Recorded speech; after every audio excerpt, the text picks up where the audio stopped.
Welcome to Educlick your online study partner. Good morning दोस्तों, आपका बहुत बहुत स्वागत है आपके अपने यूट्यूब चैनल एजुक्लिक में। तो सब लोग कैसे हो? सब लोग बढ़िया हो ना? तो मैं उम्मीद करता हूं कि आप लोग बहुत बढ़िया होंगे, स्वस्थ होंगे एवं मस्त होंगे। ठीक है, पिछली क्लास में मैंने आपको जनन तंत्र को कंप्लीट करवा दिया था, यानी कि जो रिप्रोडक्टिव सिस्टम है उसको कंप्लीट करवा दिया था। हमने पहले नर जनन तंत्र पढ़ा था, उसके बाद हमने मादा जनन तंत्र पढ़ा था। ठीक है, तो आज की क्लास में मैंने बताया था पिछली क्लास में आपको कि मैं आज क्या पढ़ाने वाला हूं, तंत्र का तंत्र को पढ़ाने वाला हूं। ओके, तो आज हम तंत्र का तंत्र और अंतःस्रावी तंत्र के बारे में पढ़ेंगे, यानी कि नर्वस सिस्टम एवं एंडोक्राइन सिस्टम होता है उनके बारे में पढ़ेंगे। ठीक है, तो तंत्र का तंत्र क्या कार्य करता है, इसके कौन कौन से अंग होते हैं, ओके, और इसको कितने भागों में बांटा गया है, सब कुछ आपको मैं बताऊंगा।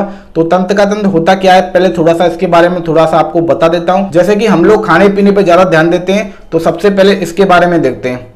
जैसे हमको भूख लगती है, तो हमको भूख क्यों लगी?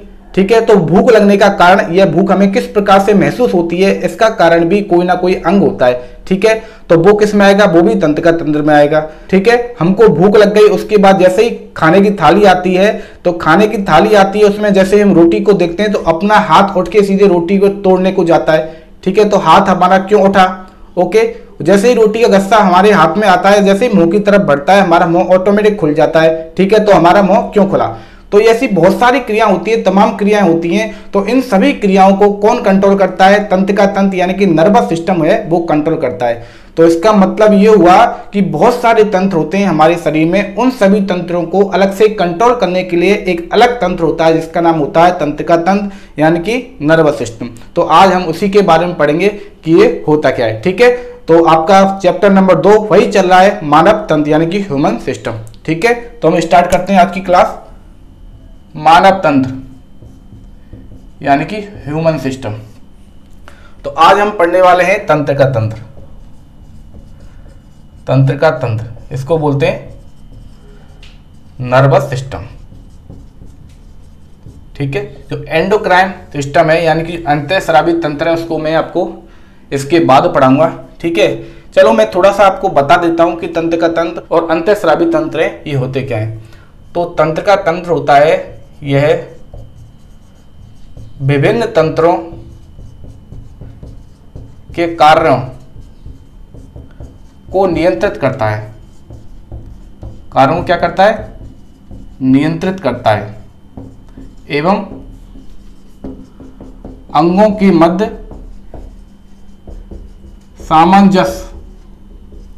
सामंजस्य बैठाने का कार्य भी करता है। ठीक है, इसके साथ ही यह संवेदनाओं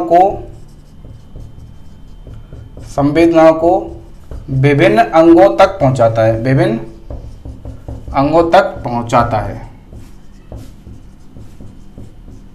है।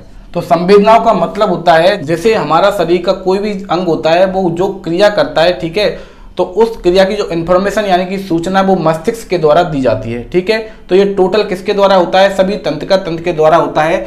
और तंत्र का तंत्र होता है वो अकेला ही हमारे शरीर की सभी कोशिकाओं को नियंत्रित नहीं कर सकता, इसलिए इसकी सहायता के लिए अंतःस्रावी तंत्र होता है वो कार्य करता है, यानी कि जो एंडोक्राइन जो सिस्टम होता है वो क्या करता है? कार्य करता है। अंतःस्रावी तंत्र में बहुत सारी अंतःस्रावी ग्रंथियां होती हैं। कौन सी? अंतःस्रावी ग्रंथियां होती हैं, और इन अंतःस्रावी ग्रंथियों के कारण हार्मोनों का स्रावन होता है। किनका? हार्मोन्स का क्या होता है? स्रावन होता है। ठीक है, हार्मोनों का स्रावन हो गया। ये हार्मोन होते हैं वो क्या करते हैं? संदेश वाहक का काम करते हैं, यानी कि किसका काम करते हैं? संदेश वाहक का। संदेश वाहक, इसको बोलते हैं मैसेंजर का काम करते हैं। ठीक है, तो ये हो गया अंतःस्रावी ग्रंथियां। अंतःस्रावी ग्रंथि को नलिका विहीन ग्रंथि भी कहते हैं, नलिका विहीन ग्रंथि भी कहा जाता है। ओके, तो ये होता है तंत्र का तंत्र एवं अंतःस्रावी तंत्र। ये दोनों मिलकर हमारे शरीर के बाकी के जितने भी अंग होते हैं उन अंगों के बीच आपस में सामंजस्य बैठाने का, सामंजस्य स्थापित करने का कार्य करते हैं। इसके साथ ही ये संवेदनाओं को अलग अलग तंत्रों में पहुंचाने का भी कार्य करते हैं और इन सभी तंत्रों के कार्यों को ये कंट्रोल करते हैं यानी कि नियंत्रित करते हैं। तो अब हम पढ़ने वाले हैं मानव तंत्र का तंत्र के बारे में। किसके बारे में? मानव तंत्र का तंत्र। इसको बोलते हैं ह्यूमन नर्वस सिस्टम। ठीक है, ह्यूमन नर्वस सिस्टम के बारे में पढ़ेंगे कि मानव तंत्र का तंत्र है वो होता क्या है। तो मानव तंत्र का तंत्र को दो भागों में डिवाइड किया गया है। पहले तो होता है केंद्रीय तंत्र का तंत्र। केंद्रीय तंत्र का तंत्र इसको बोलते हैं सेंट्रल नर्वस सिस्टम। ठीक है, और जो दूसरा भाग होता है वो होता है परिधीय तंत्र का तंत्र। कौन सा? परिधीय तंत्र का तंत्र। तंत्र का तंत्र तो परिधीय तंत्र का तंत्र को बोलते हैं peripheral nervous system. Okay, NS लिखा है मैंने, यानी कि नर्वस सिस्टम। तो तंत्र का तंत्र को अगेन दो भागों में बांटा जाता है, यानी कि तंत्र का तंत्र में दो अंग शामिल होते हैं। एक तो होता है मेरुरज्जु। मेरुरज्जु को कहा जाता है स्पाइनल कोड। क्या कहा जाता है? Spinal cord. ठीक है, और दूसरा होता है मस्तिष्क। मस्तिष्क को बोलते हैं ब्रेन। ठीक है, तो जो केंद्रीय तंत्र का तंत्र होता है वो मेरुरज्जु एवं मस्तिष्क से मिलकर बना होता है। ओके, और यहाँ पर जो परिधीय तंत्र का तंत्र होता है इसको भी दो भागों में बांटा जाता है। एक तो होता है कायिक तंत्र का तंत्र। कायिक तंत्र का तंत्र इसको बोलते हैं सोमेटिक नर्वस सिस्टम। ठीक है, और जो दूसरा भाग होता है वो कहलाता है स्वायत्त तंत्र का तंत्र। स्वायत्त तंत्र का तंत्र इसको बोलते हैं ऑटोनोमस नर्वस सिस्टम। ओके, और यहाँ पर जो केंद्रीय तंत्र का तंत्र होता है उसको दो भागों में बांटा जाता है, मेरुरज्जु और मस्तिष्क। और अगेन मस्तिष्क को तीन भागों में बांटा जाता है। मस्तिष्क होता है वो तीन भागों में बटा होता है। पहला होता है अग्र मस्तिष्क। ठीक है, इसको बोलते हैं फोरेब्रेन। और दूसरा भाग होता है, ये होता है मध्य मस्तिष्क। इसको कहा जाता है इंग्लिश में मिड ब्रेन, क्योंकि ये मध्य वाला भाग होता है। और तीसरा होता है पश्च मस्तिष्क। इसको बोलते हैं हैंड ब्रेन। ओके, तो ये तीन भागों में विभाजित होता है। इसी तरह से जो स्वायत्त तंत्र का तंत्र होता है ये भी दो भागों में विभाजित होता है। कौन कौन से? एक तो होता है अनुकंपी। कौन सा? अनुकंपी तंत्र का तंत्र। इसको बोलते हैं सिम्फेटिक नर्वस सिस्टम। और दूसरा होता है परानुकंपी तंत्र का तंत्र। इसको बोलते हैं पैरासिम्पैथिक नर्वस सिस्टम। ठीक है, आपको ये नीचे वाला पार्ट दिख तो रहा है ना? दिख रहा होगा शायद, है ना? दिख रहा है ना आपको? ओके, ठीक है, दिख रहा है। तो मानव तंत्र का तंत्र को दो भागों में बांटा गया है, केंद्रीय तंत्र का तंत्र और परिधीय तंत्र का तंत्र। केंद्रीय तंत्र का तंत्र को वापस से फिर दो भागों में बांटा गया है, यानी कि केंद्रीय तंत्र का तंत्र के दो भाग होते हैं, मेरुरज्जु इसको बोलते हैं स्पाइनल कोड इंग्लिश में, और मस्तिष्क को इंग्लिश में बोलते हैं ब्रेन। मस्तिष्क को फिर से तीन भागों में बांटा गया है, अग्र मस्तिष्क, मध्य मस्तिष्क और पश्चिम मस्तिष्क। ठीक है, उसी प्रकार से जो पेरिफेरल नर्वस सिस्टम यानी कि परिधीय तंत्र का तंत्र है उसको दो भागों में बांटा गया है, कायिक तंत्र का तंत्र और स्वायत्त तंत्र का तंत्र। ठीक है, तो आगे फिर स्वायत्त तंत्र का तंत्र को फिर से दो भागों में बांटा गया है, अनुकंपी तंत्र का तंत्र एवं परानुकंपी तंत्र का तंत्र। ठीक है, अब हम इनको सबको एक एक करके पढ़ेंगे। तो सबसे पहले मैं स्टार्ट करता हूं मानव तंत्र का तंत्र यानी कि केंद्रीय तंत्र का तंत्र के बारे में। ठीक है, तो अभी मैं मिटा देता हूं। ठीक है ना? तो अब हम मानव तंत्र का तंत्र में सबसे पहले पढ़ते हैं केंद्रीय तंत्र का तंत्र। केंद्रीय तंत्र का तंत्र इसको इंग्लिश में बोलते हैं सेंट्रल नर्वस सिस्टम। ठीक है, तो मैंने बताया था अभी कि केंद्रीय तंत्र का तंत्र को दो भागों में बांटा गया है, मेरुरज्जु और मस्तिष्क। ठीक है, तो जो केंद्रीय तंत्र का तंत्र होता है यह मेरुरज्जु, इसको इंग्लिश में बोलते हैं स्पाइनल कोड, मस्तिष्क इसको बोलते हैं ब्रेन, एवं इन दोनों से निकलने वाली जो तंत्रिकाएं होती हैं, इन दोनों से निकलने वाली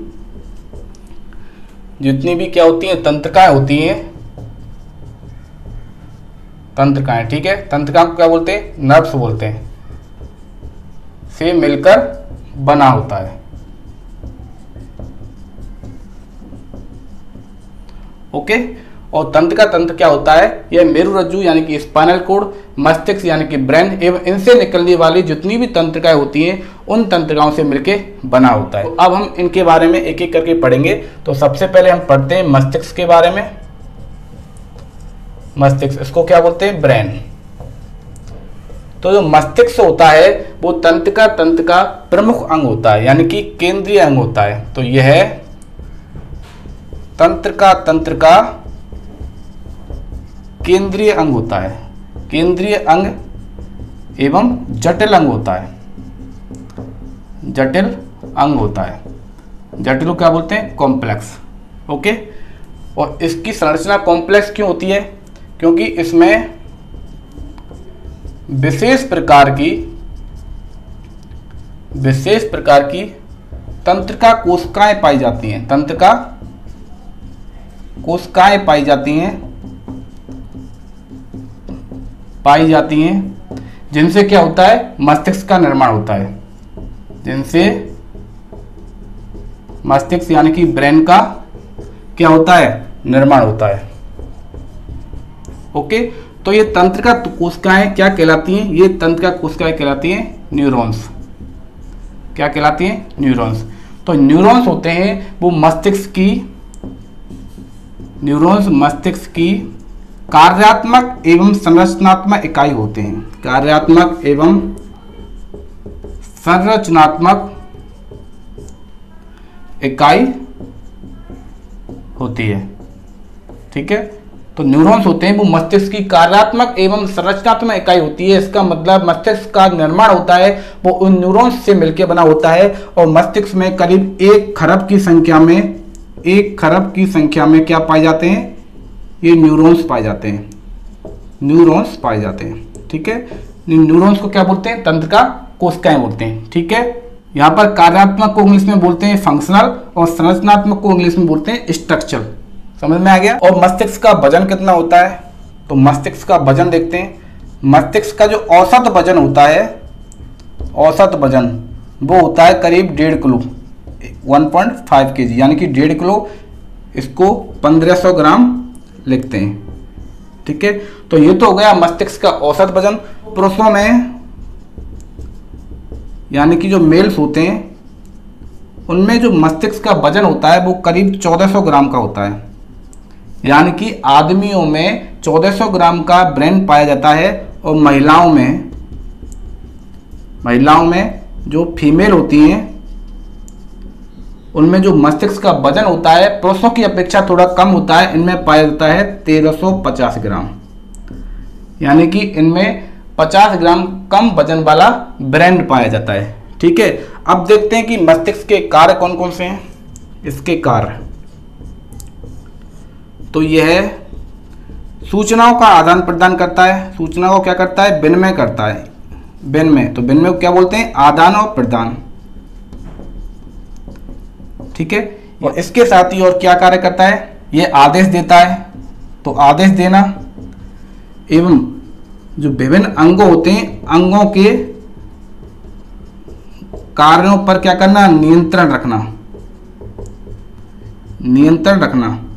ठीक है, तो ये इसके कार्य होते हैं कि यह सूचनाओं का आदान प्रदान करता है। सूचनाओं का आदान प्रदान हो गया, उसके बाद ये क्या करता है, आदेश भी देता है। और आदेश देने के साथ साथ ये अंगों के जो कार्यों को क्या करता है, नियंत्रण करता है। और ये क्या कार्य करता है, ये शरीर के तापमान का नियंत्रण करता है। तो ये तापमान नियंत्रण यानी कि बॉडी टेम्परेचर को क्या करता है, कंट्रोल करता है।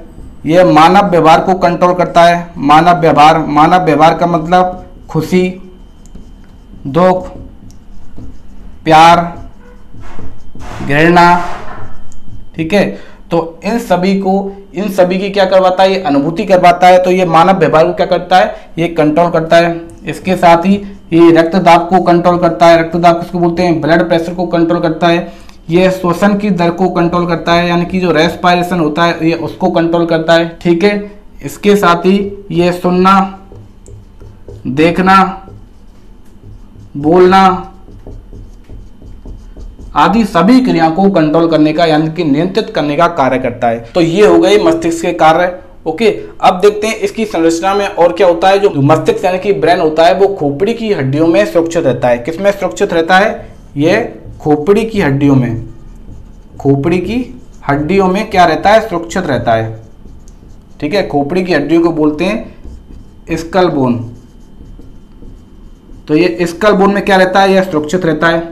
ओके, इसी को क्या बोलते हैं, मस्तिष्क का आवरण बोलते हैं। इसी मस्तिष्क के आवरण में एक द्रव भरा रहता है, एक द्रव भरा रहता है। ठीक है, जिसका नाम होता है मस्तिष्क मेरु द्रव। मेरु द्रव, इसको इंग्लिश में बोलते हैं सेरेब्रोस्पाइनल फ्लूइड, सेरेब्रोस्पाइनल फ्लूइड।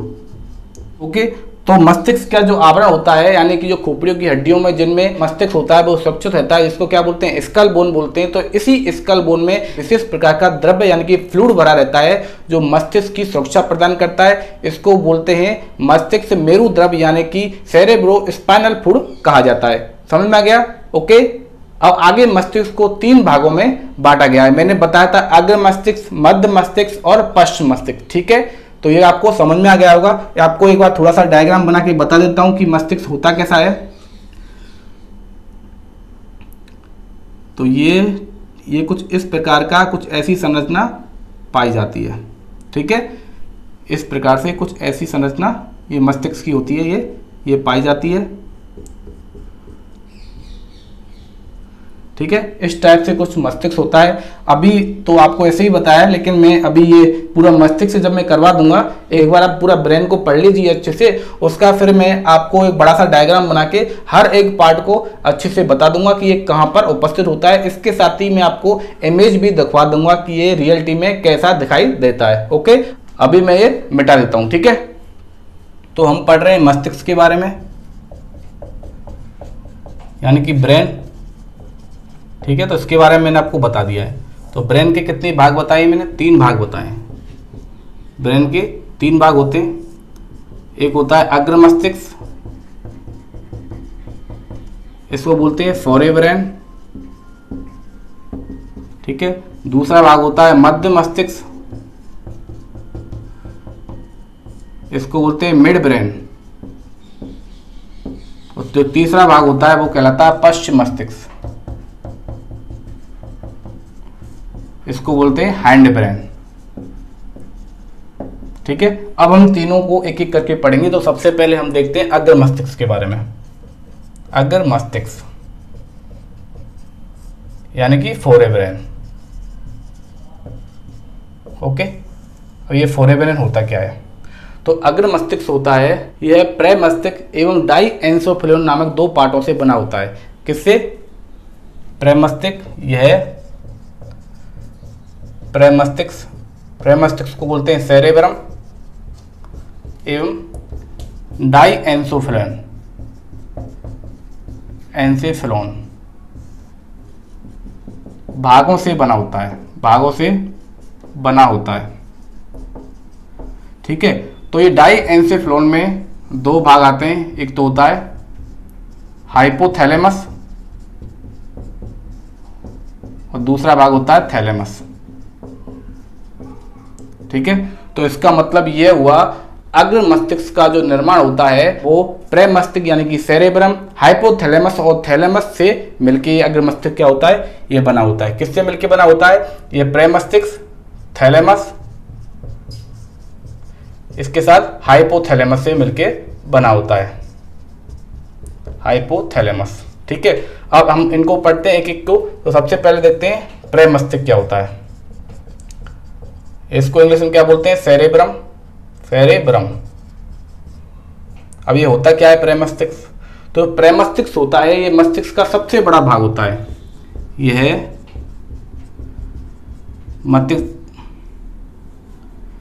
मस्तिष्क का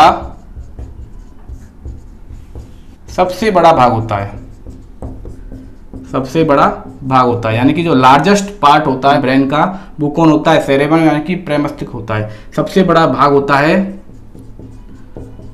जो पूरे ब्रेन का यानी कि मस्तिष्क का लगभग 80 से 85% होता है। ठीक है। और जो प्रमस्तिष्क होता है यह सममितीय रूप से दो भागों में विभक्त होता है, दो भागों में विभक्त होता है जिन्हें मस्तिष्क गोलार्ध कहा जाता है। मस्तिष्क गोलार्ध को इंग्लिश में बोलते हैं सेरेब्रल हेमीस्फेयर। ठीक है। तो उनको क्या कहा जाता है, इन्हें मस्तिष्कीय गोलार्ध कहा जाता है। यानी कि जो प्रमस्तिष्क होता है वो दो भागों में सममितीय रूप से विभक्त होता है जिन्हें मस्तिष्कीय गोलार्ध कहा जाता है। ठीक है। ये मस्तिष्कीय जो गोलार्ध होते हैं ये दो होते हैं, एक तो होता है दायां गोलार्ध और एक होता है बायां गोलार्ध। ओके। तो ये सममितीय रूप से कैसे विभक्त होता है, जैसे मैंने आपको ये मस्तिष्क का जो ये डायग्राम बना के आपको बताया था यहाँ पर अभी। ठीक है। ये मस्तिष्क का मैंने आपको डायग्राम बना के बताया था ऐसे ऐसे करके। ठीक है। तो जो ये ऊपर वाला पार्ट है जो मैं आपको बता रहा हूं, ये वाला जो पार्ट होता है, ये कहलाता है प्रमस्तिष्क, यानी कि सेरेब्रम वाला पार्ट होता है, ये वाला भाग होता है। ठीक है। तो ये जो आपको प्रमस्तिष्क दिख रहा है यानी कि सेरेब्रम दिख रहा है, ये आपको साइड व्यू दिख रहा है, इसका मैं आपको फ्रंट व्यू दिखाता हूं, यानी कि मैं आपको इसका टॉप व्यू दिखाता हूं। ठीक है। ऊपर से यदि देखेंगे तो ये कैसा दिखेगा, तो ये कुछ इस तरह से दिखता है। गलत बन गया क्या, ये कुछ इस तरह से दिखता है। ओके, समझ में आ गया। तो ये क्या होता है, प्रमस्तिष्क होता है, ये दो गोलार्धों में विभक्त होता है जिन्हें मस्तिष्कीय गोलार्ध कहा जाता है। ये दो गोलार्धों में विभक्त होता है। ठीक है। एक तो होता है दायां वाला गोलार्ध, एक होता है बायां वाला गोलार्ध। ओके। ये सबसे बड़ा पार्ट होता है, हमारे मस्तिष्क का 80 से 85% भाग घेरता है। और इसके साथ ही इन दोनों गोलार्धों को एक पट्टी होती है जिसके द्वारा अलग कर दिया जाता है, जिसको कहा जाता है कार्पस कैलोसम। क्या कहा जाता है, कार्पस कैलोसम। ठीक है। तो ये कार्पस कैलोसम जो नामक जो पट्टी होती है ये इन दोनों गोलार्धों अलग करने का यानी कि इन दोनों गोलार्धों को जोड़ने का कार्य करती है। ठीक है। तो ये बीच में जिसके द्वारा ये डिवाइड रहते हैं, जिसके द्वारा ये दोनों जुड़े रहते हैं, ये जो पट्टी कहलाती है ये कहलाती है कार्पस कैलोसम नामक पट्टी कहलाती है, जो दाएं गोलार्ध एवं बाएं गोलार्ध दोनों को जोड़ने का कार्य करती है। इन गोलार्धों में दो तरह के फ्लूइड भरे रहते हैं, दो तरह के द्रव भरे रहते हैं। तो एक जो बाहर वाला द्रव रहता है यानी कि बाहरी जो द्रव होता है, बाहरी द्रव, उसमें धूसर द्रव भरा रहता है। कैसा, धूसर द्रव भरा रहता है। धूसर द्रव को बोलते हैं ग्रे मैटर। इसमें ग्रे मैटर भरा रहता है यानी कि धूसर द्रव भरा रहता है। ठीक है। और जो आंतरिक वाला भाग होता है, इन गोलार्धों का जो आंतरिक वाला भाग होता है जिसमें एक द्रव भरा रहता है, वो रहता है श्वेत द्रव भरा रहता है। श्वेत द्रव को बोलते हैं व्हाइट मैटर। ठीक है। तो धूसर द्रव भरे रहने के कारण जो ये भाग बनता है इसको कहा जाता है प्रांत स्था। इसको प्रांत स्था भाग कहा जाता है। इसके साथ इसका दूसरा नाम है बलकुट कहा जाता है और इसको इंग्लिश में बोलते हैं कॉर्टेक्स। ठीक है। ये जो अंदर वाला भाग होता है जिसमें धूसर द्रव भरा रहता है, इनकी ग्रे मैटर भरा रहता है, उसे कॉर्टेक्स कहते हैं यानी कि बलकुट वाला या प्रांत स्था वाला भाग कहते हैं। और जो इन गोलार्धों के अंदर वाले भाग में जो श्वेत द्रव भरा रहता है यानी कि व्हाइट मैटर भरा रहता है, इसको बोलते हैं अंतःस्था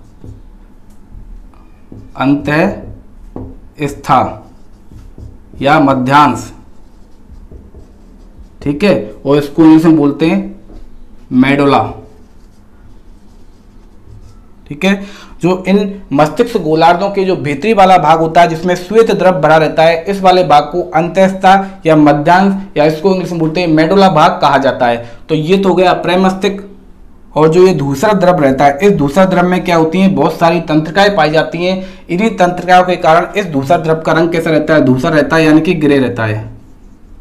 ठीक है, तो ये हो गया प्रेमस्तिष्क। ये आपको समझ में आ गया होगा। मैं आपको एक बार रिवाइज करवा देता हूँ। प्रेमस्तिष्क होता क्या है, ये हमारे शरीर का सबसे बड़ा भाग होता है। ये शरीर का करीब 80 से 85% भाग घेरता है और ये दो सममित आकार के भागों में विभक्त होता है, जिनको मस्तिष्कीय गोलार्ध कहा जाता है। ये मस्तिष्कीय गोलार्ध होते हैं, ये कॉर्पस कैलोसम नाम की ये पट्टी के द्वारा जुड़े हुए होते हैं और इन गोलार्धों में दो प्रकार के द्रव भरे रहते हैं। एक तो होता है ग्रे मैटर जिसको बोलते हैं धूसर द्रव, और दूसरा होता है व्हाइट मैटर जिसको बोलते हैं श्वेत द्रव। ठीक है, तो ग्रे मैटर वाला जो भाग होता है भारी भाग कहलाता है। इसे प्रांत या बलकुट यानी कि कॉर्टेक्स भाग कहा जाता है। और प्रत्येक गोलार्ध का जो अंदर वाला भाग होता है जिसे अंतःस्था, मध्यांश या फिर मेडुला कहा जाता है, जिसके अंदर व्हाइट मैटर भरा रहता है, यानी कि श्वेत द्रव भरा रहता है। ठीक है, और जो धूसर द्रव होता है उसमें बहुत सारी तंत्रिकाएं पाई जाती हैं। इन्हीं तंत्रिकाओं के कारण इसका रंग कैसा रहता है, धूसर रहता है। तो ये हो गया प्रेमस्तिष्क। और प्रेमस्तिष्क के बाद हम पढ़ते हैं थैलेमस की थैलेमस क्या होता है। ठीक है, आपको समझ में आ गया होगा। तो मैं आपको इसकी एक इमेज दिखा देता हूं कि प्रेमस्तिष्क होता है, जो सेरेब्रम वाला पार्ट होता है वो दिखता कैसा है, जो आपको ये दिख रहा है, ये वाला पार्ट हो गया, ये कहलाता है प्रेमस्तिष्क कहलाता है। ये मस्तिष्क के टॉप व्यू दिख रहा है आपको। ठीक है, ये दो भागों में विभक्त आपको दिख रहा है। जो बीच वाली जो बीच वाली लाइन होती है दोनों गोलार्धों के बीच में, वो कहलाती है कॉर्पस कैलोसम।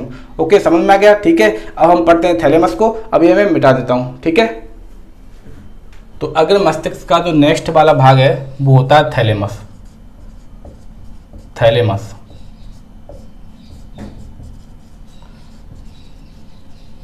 ठीक है, अब ये थैलेमस मैं आपको समझाने से पहले एक बार ब्रेन का यानी कि मस्तिष्क का पूरा डायग्राम बना के बता देता हूं, ताकि आसानी रहेगी हर एक पार्ट को समझने के लिए।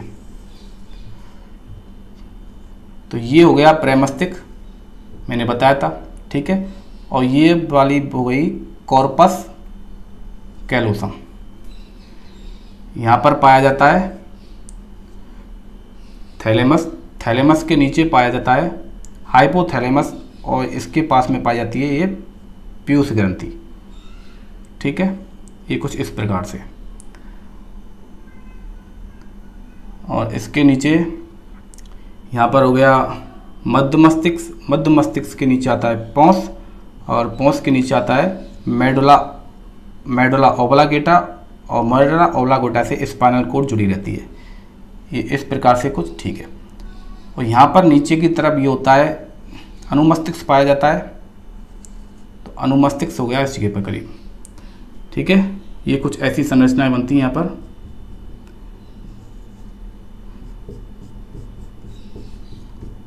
इस प्रकार से कुछ ब्रेन होता है, इसमें बहुत सारी तंत्रिकाएं कोशिकाएं होती हैं जो न्यूरॉन्स कहते हैं। करीब मैंने बताए थे 1 खरब के करीब इसमें न्यूरॉन पाए जाते हैं। ये थोड़ा मोटा मोटा चित्र है, मैंने आपको समझाने के लिए बता दिया है। ठीक है, तो ये वाला भाग होता है, ये होता है थैलेमस, ये होता है थैलेमस। थैलेमस जिसे अभी हम पढ़ेंगे, और ये मैंने आपको प्रेमस्तिष्क पढ़ा दिया है। ठीक है, प्रेमस्तिष्क यानी कि इसको क्या बोलते हैं, सेरेब्रम, ये मैंने अभी आपको पढ़ा दिया है। तो अब हम क्या पढ़ने वाले हैं, तो अभी हम पढ़ने वाले हैं थैलेमस के बारे में। तो थैलेमस होता क्या है, यह है प्रेमस्तिष्क,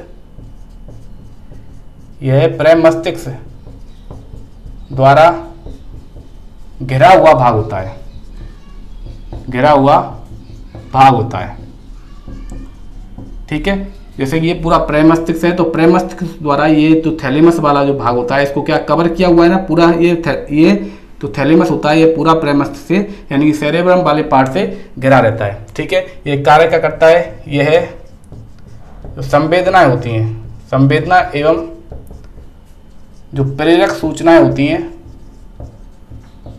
उनको क्या करता है, नियंत्रित करता है, उनको नियंत्रित करता है। ठीक है, तो संवेदना एवं प्रेरक सूचनाएं, इसलिए इसको क्या बोलते हैं, रिले सेंटर भी बोलते हैं, रिले सेंटर।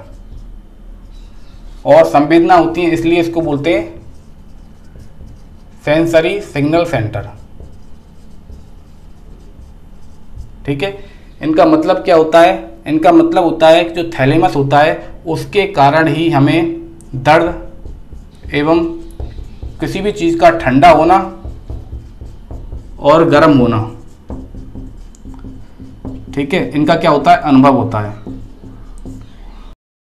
यानी कि यदि हमारे ब्रेन से ये थैलेमस वाला पार्ट को हटा दिया जाए तो हमें वो ठंडा, गर्म एवं दर्द को कभी भी अनुभव नहीं कर पाएंगे कि हमें दर्द हो रहा है या हमारी बॉडी में कहीं से दर्द हो रहा है। तो उस दर्द का जो अनुभव होता है वो इस थैलेमस के द्वारा ही होता है। तो कोई भी चीज़ हमें ठंडी लगती है, गर्म लगती है, उसका कारण भी यही थैलेमस वाला पार्ट होता है जो हमारे ब्रेन के अंदर स्थित रहता है। ठीक है, तो ये थैलेमस होता है, ये करता क्या है, ये संवेदना, सूचना एवं प्रेरक सूचनाओं को क्या करता है, ये विनिमय करता है, यानी कि उनको नियंत्रित करने का कार्य करता है। ठीक है, तो मैंने आपको बता दिया जो सेंसरी सिग्नल्स होते हैं उनको क्या करता है, ये नियंत्रित करता है, उनका हमें अनुभव कराता है, जैसे कि दर्द का अनुभव कराना, ठंडा का अनुभव करवाना और गर्म का अनुभव करवाना। ठीक है, हम इसके बाद हम पढ़ते हैं हाइपोथैलेमस। हाइपोथैलेमस, जो हाइपोथैलेमस होता है, हाइपोथैलेमस, ठीक है, तो हाइपोथैलेमस होता है, ये किसके नीचे रहता है, ये थैलेमस के नीचे ही पाया जाता है। किसके नीचे, यह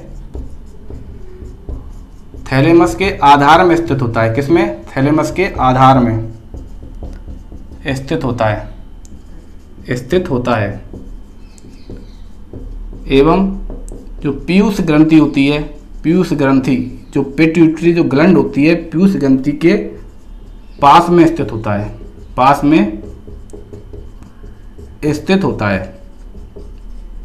ठीक है, तो ये वाला जो आपको पार्ट दिख रहा है ये होता है हाइपोथैलेमस, और हाइपोथैलेमस होता है ये इस मस्तिष्क के आधार एवं जो ये होता है थैलेमस होता है इसके आधार के नीचे ये स्थित होता है, और जो पीयूष ग्रंथि से क्या रहता है, जुड़ा रहता है, यानी कि पीयूष ग्रंथि इसके बिल्कुल पास में होती है। ठीक है, तो हाइपोथैलेमस कार्य क्या करता है, यह है भूख लगना यानी कि भूख, प्यास लगना, ठीक है, नींद आना यानी कि निद्रा, शरीर को थकान होना आदि की क्या करवाता है, ये अनुभूति करवाता है। ठीक है, तो हमारे शरीर में भूख, प्यास, निद्रा एवं थकान के लिए जो जिम्मेदार वाला अंग होता है वो होता है हाइपोथैलेमस। इसी के कारण हमारे शरीर में भूख लगती है, हमें प्यास लगती है, हमें नींद आती है एवं हमारा शरीर थक जाता है। इसके साथ ही यह मनोभावनाओं की भी अनुभूति करवाता है, मनोभावनाओं की क्या करवाता है, अनुभूति करवाता है। अब मनोभावना जैसे खुशी, प्यार, ठीक है, घृणा, गुस्सा, ठीक है, तो इन सभी कार्यों के लिए भी कौन जिम्मेदार होता है, इन सभी कार्यों के लिए भी हाइपोथैलेमस जिम्मेदार होता है। ओके, इसके साथ साथ ही यह पसीना, ठीक है, शरीर का ताप नियंत्रण एवं जो हार्मोन्स का जो स्राव होता है, हार्मोन्स स्राव का नियंत्रण करता है, नियंत्रण करता है।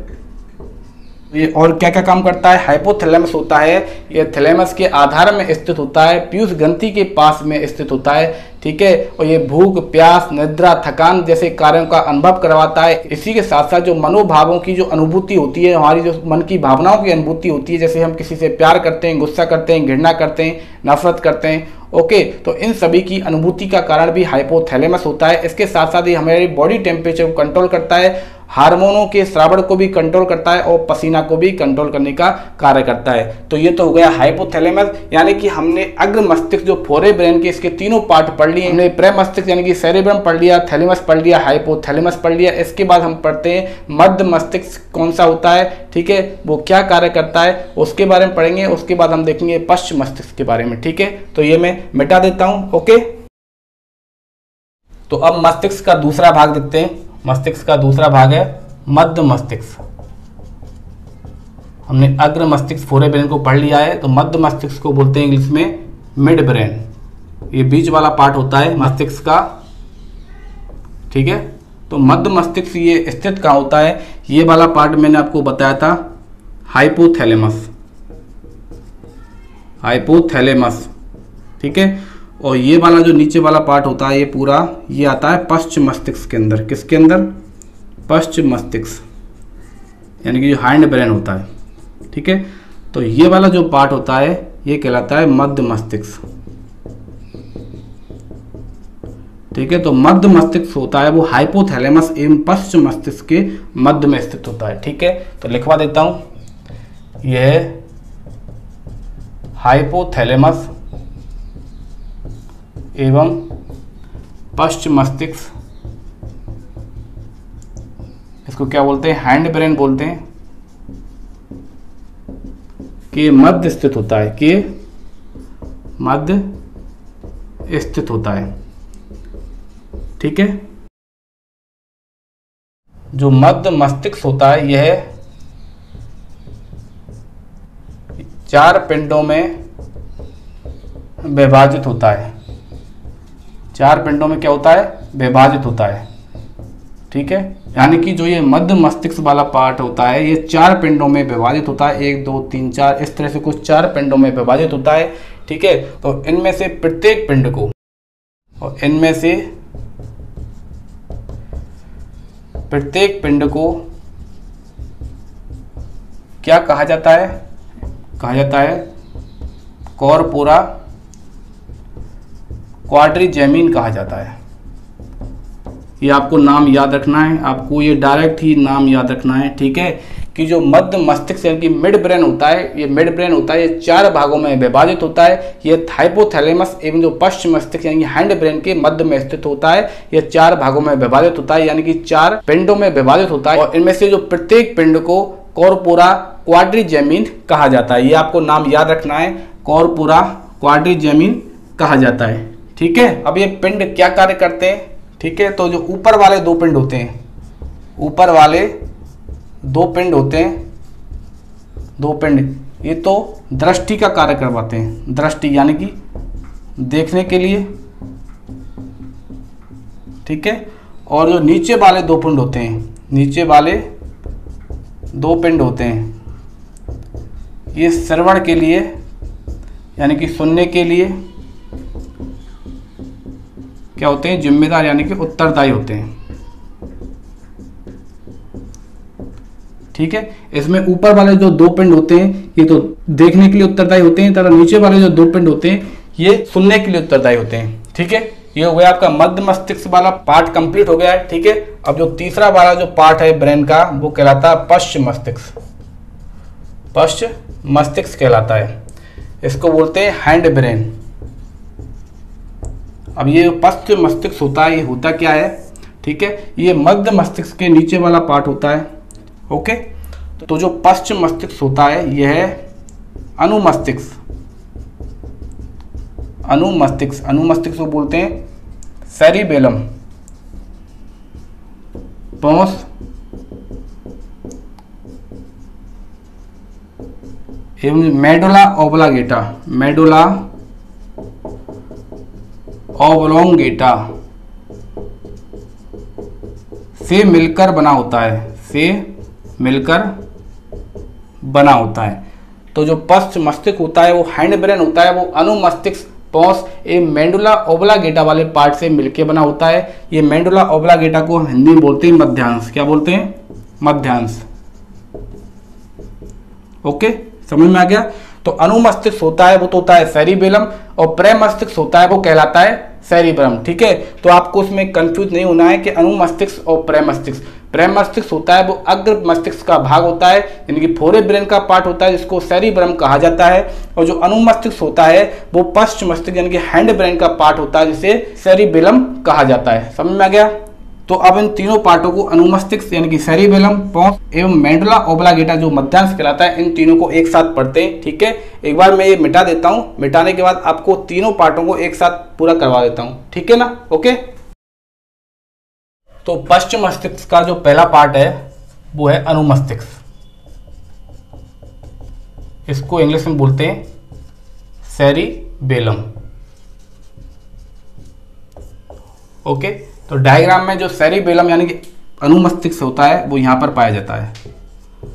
अनुमस्तिष्क ये मस्तिष्क के अलग हुआ पार्ट होता है, यानी कि एक विलगित पार्ट होता है, विलगित सतह पाई जाती है। ठीक है, तो यह है मस्तिष्क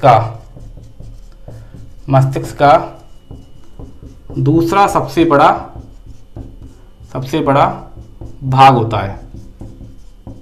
तो पहला कौन सा होता है, पहला होता है प्रेमस्तिष्क। ठीक है, तो प्रेमस्तिष्क होता है वो हमारे ब्रेन का या मस्तिष्क का सबसे बड़ा पार्ट होता है, सबसे बड़ा हिस्सा होता है, और अनुमस्तिष्क होता है ये मस्तिष्क का दूसरा सबसे बड़ा हिस्सा होता है, दूसरा सबसे बड़ा भाग होता है।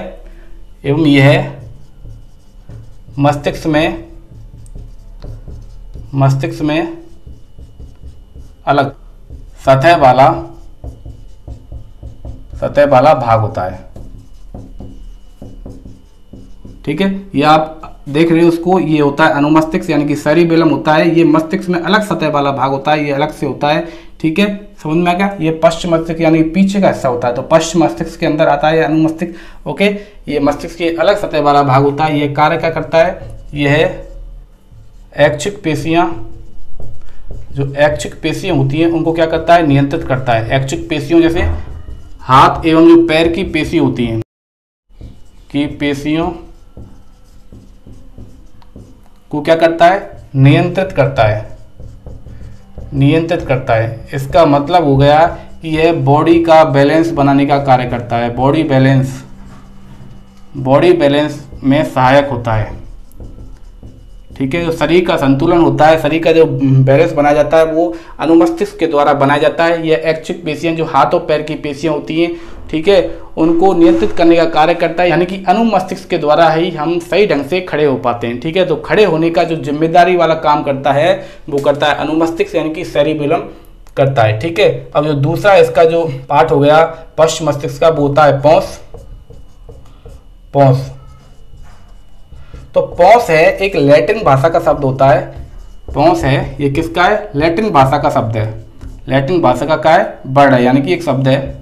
ठीक है, तो इस पॉन्स का जो अर्थ होता है वो होता है ब्रिज, BRIDGE। आपको पता चल गया हो, ब्रिज का मतलब होता है सेतु यानी कि पुल, जो क्या काम करता है, जोड़ने का कार्य करता है। ठीक है, तो उसी प्रकार से जो पॉन्स होता है वो ब्रेन में प्रेम मस्तिष्क एवं अनुमस्तिष्क को जोड़ने का कार्य करता है। यानी कि जो ये वाला हिस्सा होता है वो पॉन्स कहलाता है। ये पॉन्स वाला जो भाग होता है, यह प्रेम मस्तिष्क एवं अनुमस्तिष्क को जोड़ने का कार्य करता है। किसको जोड़ने का कार्य करता है, यह प्रेम मस्तिष्क को क्या बोलते हैं, सेरिब्रम एवं अनुमस्तिष्क को कहा जाता है सेरिबेलम। तो इन दोनों को क्या करता है, ये जोड़ने का कार्य करता है। ठीक है, तो जो पॉन्स होता है ये प्रेम मस्तिष्क एवं अनुमस्तिष्क को जोड़ने का कार्य करता है। ये हो गया पॉन्स। अब इसका जो तीसरा वाला पार्ट है वो क्या कहलाता है, वो कहलाता है मध्यांश, जिसको इंग्लिश में बोलते हैं मेडुला ऑब्लोंगेटा। इसको ऐसे लिखते हैं, मेडुला ऑब्लोंगेटा। ठीक है, अब यह क्या कार्य करता है, तो जो मध्यांश होता है, मेडुला ऑब्लोंगेटा होता है, वो कहाँ पे स्थित होता है, यह जो पॉन्स वाला भाग होता है, इस पॉन्स वाले भाग के जस्ट नीचे स्थित होता है। कहाँ पर, पॉन्स वाले भाग से जस्ट नीचे स्थित होता है। तो यह कहाँ स्थित होता है, यह पॉन्स से नीचे स्थित होता है। ओके, एवं यह पश्चिम मस्तिष्क का आखिरी भाग होता है।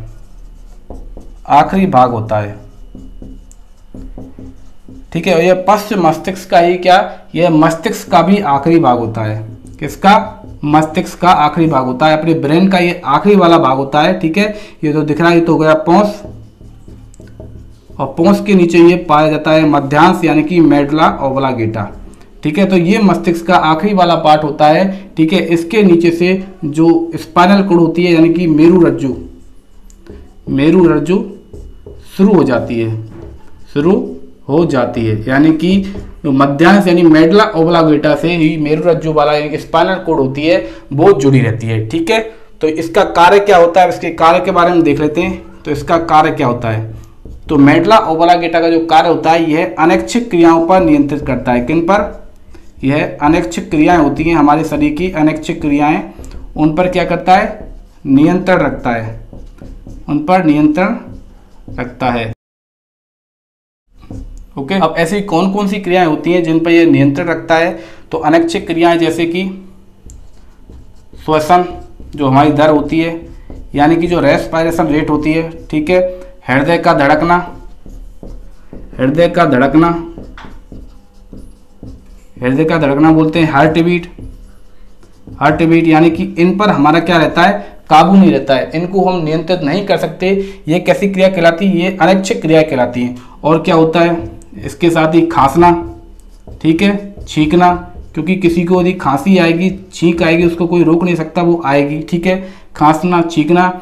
और इसके साथ ही पलकों का झपकना, पलकों का झपकना, हमारी पलकें होती हैं हमारे कंट्रोल के बिना, हमारे नियंत्रण के बिना खुद ही झपकती हैं। ओके, उल्टी करना, उल्टी करना। तो आदि क्रियाओं को ये क्या करता है, नियंत्रित करता है, यानी कि अनैच्छिक क्रियाओं पर नियंत्रण करने का कार्य किया जाता है, जो मेडुला ओब्लांगेटा यानी कि मध्यांश के द्वारा किया जाता है। तो इस तरह से आपका मस्तिष्क है वो कंप्लीट हो गया। हमने सबसे पहले अग्र मस्तिष्क पढ़ा था, उसके बाद हमने मध्य मस्तिष्क के बारे में पढ़ा, उसके बाद हमने पश्चिम मस्तिष्क के बारे में पढ़ा, ठीक है। केंद्रीय तंत्र का तंत्र है, उसमें ब्रेन वाला पार्ट है वो कंप्लीट हो गया है। अब हम पढ़ते हैं केंद्रीय तंत्र का जो दूसरा वाला पार्ट है, यानी कि मेरुरज्जु स्पाइनल कॉर्ड क्या होती है, ठीक है। तो स्पाइनल कॉर्ड के बाद आपका जो ये वाला टॉपिक है, जो केंद्रीय तंत्र का तंत्र है, वो खत्म हो जाएगा, ठीक है। तो ये मैं मिटा देता हूँ, ओके। तो केंद्रीय तंत्र का तंत्र है, यानी कि जो सेंट्रल नर्वस सिस्टम है, ठीक है। तो केंद्रीय तंत्र का तंत्र के दो भाग मैंने बताए थे, एक तो होता है ब्रेन यानी कि मस्तिष्क, और दूसरा होता है स्पाइनल कॉर्ड। कौन सी, स्पाइनल कॉर्ड, इसको क्या बोलते हैं, मेरुरज्जु। तो ब्रेन यानी कि मस्तिष्क वाला जो पॉइंट है, टॉपिक है, वो मैंने क्लियर कर लिया है, वो मैंने आपको अच्छे से समझा दिया है, ठीक है। अब हम पढ़ते हैं स्पाइनल कॉर्ड यानी कि मेरुरज्जु के बारे में, ठीक है। तो ये मैं मिटा देता हूँ। तो हम देखते हैं मेरुरज्जु, इसको बोलते हैं इंग्लिश में स्पाइनल कॉर्ड, ठीक है। तो मेरुरज्जु होती क्या है, आपने मेरुदंड के बारे में सुना होगा। किसके बारे में, मेरुदंड, जानते होंगे। मेरुदंड होती है रीढ़ की हड्डी, सब जानते हैं ना रीढ़ की हड्डी को। तो रीढ़ की हड्डी, इसको इंग्लिश में बोलते हैं बैकबोन, बैकबोन, ठीक है। लेकिन ये मेरुदंड होती है, इसलिए इसको हम स्पाइन भी बोलते हैं। क्या बोलते हैं, स्पाइन, ठीक है। ये कहाँ से कहाँ तक जुड़ी रहती है, यह मस्तिष्क यानी कि ब्रेन से जो गुदा होती है, यानी कि जो मलाशय होता है, रेक्टम से जुड़ा रहता है, ठीक है। ये मस्तिष्क से ये आगे जाके ये इस तरह से ये जुड़ा हुआ भाग रहता है। यहाँ पर क्या रहता है, गुदा, यानी कि जो मलाशय होता है यहाँ तक जुड़ा रहता है। ये लास्ट वाला हिस्सा होता है, ये कहलाता है कॉक्सिक। क्या कहलाता है, कॉक्सिक, यानी कि जो टेल बोन होती है हमारी लास्ट वाली, वो क्या स्थित होती है, वो इसके रीढ़ की हड्डी के लास्ट वाली बोन होती है, ठीक है। समझ आ गया। तो जो ये मेरुदंड होती है, यह 45 सेंटीमीटर यानी कि 18 इंच लंबी होती है, ठीक है। तो इस मेरुदंड का जो ऊपर का 5 सेंटीमीटर वाला भाग होता है, जो ब्रेन से जुड़ा रहता है, यानी कि यहाँ से यहाँ तक का जो भाग कहलाता है, वो कहलाता है मेरुरज्जु, जो आपने यहाँ पर लिखा हुआ है, ठीक है। ये क्या है, मेरुरज्जु, ऊपर का 5 सेंटीमीटर वाला भाग रहता है, ठीक है। तो मैं यहाँ पे लिख देता हूं, मेरुदंड का ऊपर का 5 सेंटीमीटर वाला भाग, 5 सेंटीमीटर वाला भाग जो किससे जुड़ा रहता है, मस्तिष्क से जुड़ा रहता है, मस्तिष्क से जुड़ा रहता है। तो वो क्या कहलाता है, मेरुरज्जु कहलाता है, यानी कि स्पाइनल कॉर्ड कहलाती है, ठीक है। और इसके साथ ही जो मेरुरज्जु होती है, यह मेरुदंड में, मेरुनाल में सुरक्षित रहती है। मेरुनाल में क्या रहती है, सुरक्षित रहती है। मेरुरज्जु होती है वो मेरुदंड की मेरुनाल में क्या रहती है, सुरक्षित रहती है, ठीक है। यह रीढ़ की हड्डी का ऊपर वाला 5 सेंटीमीटर वाला भाग होता है, जिसे क्या कहते हैं, जिसे मेरुरज्जु कहा जाता है, ओके। तो मेरुरज्जु से जो पश्चिम मस्तिष्क होता है, पश्चिम मस्तिष्क होता है, यानी कि जो हैंड ब्रेन होता है, वो मध्यांश के द्वारा, यानी कि मोडुला ओब्लांगेटा के द्वारा, मोडुला ओब्लांगेटा के द्वारा क्या रहता है, जुड़ा रहता है, ठीक है। पश्चिम मस्तिष्क होता है वो मध्यांश के जरिए किससे जुड़ा रहता है, ये जुड़ा रहता है मेरुरज्जु से, मेरुरज्जु से जुड़ा रहता है। और मेरुरज्जु होती है वो एक नाल के अंदर सुरक्षित रहती है, और इसी के अंदर ये तंत्र का नाल का निर्माण करती है। किसका, तंत्र का नाल का निर्माण करती है, जो क्या होता है, एक दोहरी नाल होती है। कैसी, एक दोहरी नाल होती है, ठीक है। इसके भीतरी एवं बाहरी भाग में दो प्रकार के द्रव भरे रहते हैं, ओके। इसके भीतरी वाले भाग में तो धूसर द्रव भरा रहता है, यानी कि जो ग्रे मैटर रहता है वो भरा रहता है। एवं बाहरी वाले भाग में श्वेत मैटर भरा रहता है, यानी कि श्वेत द्रव्य भरा रहता है। ये रहता है व्हाइट मैटर भरा रहता है। समझ में आ गया। और इसी के साथ साथ मेरुरज्जु होती है, उसमें भी एक लिक्विड पाया जाता है, यानी कि पूरी जो मेरुदंड होती है उसमें भी एक फ्लूइड पाया जाता है, जैसा कि फ्लूइड ब्रेन में पाया जाता है। मैंने आपको बताया था, जिसका नाम बताया था मैंने आपको, मस्तिष्क मेरुद्रव, ठीक है। यानी कि जो सेरेब्रो स्पाइनल जो फ्लूइड होता है वो इसके अंदर भी पाया जाता है, यानी कि जो मेरुरज्जु के अंदर भी सेरेब्रो स्पाइनल फ्लूइड यानी कि जो मस्तिष्क मेरुद्रव होता है वो भी पाया जाता है, ठीक है। अब देखते हैं कि मेरुरज्जु के कार्य क्या होते हैं।